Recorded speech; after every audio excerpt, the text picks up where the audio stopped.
Update, बातम्यांमध्ये रहा up to date. Kadadi यांच्या विजयासाठी नारी शक्ती उतरली प्रचारात। नेहरू नगर, कमलानगर, माशाळ वस्तीत पदयात्रा। सोलापूर दक्षिण विधानसभा मतदारसंघातील अपक्ष उमेदवार धर्मराज काडादी यांच्या विजयासाठी नारी शक्ती प्रचारात उतरली असून विजापूर रोड भागातील या पदयात्रेला नागरिकांचा मोठा प्रतिसाद मिळाला। सौ उमा काडादी, सौ तेजश्री काडादी, सौ सुप्रीता चाकोते, माजी महापौर सौ अलकाताई राठोड, प्रियंका हत्ते यांच्यासह माता भगिनी तरुणाई या पदयात्रेत सहभागी झाल्या होत्या।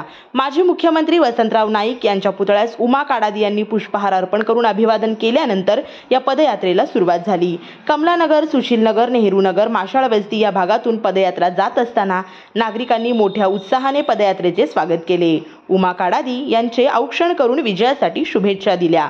सुशीलनगर येथे श्री महालक्ष्मी देवीचे दर्शन घेऊन उमा काडादी यांनी विजयासाठी प्रार्थना केली। हद्दवाड भागात अनेक समस्या आहेत, त्या सोडवण्याची धमक काडादी यांच्यामध्येच असल्याने सक्षम उमेदवार म्हणून आम्ही त्यांनाच निवडून आणण्याचा निर्धार केला असल्याचे राष्ट्रवादी काँग्रेसचे सरचिटणीस बाळासाहेब मोरे तसेच किशोर लवंगे यांनी सांगितले।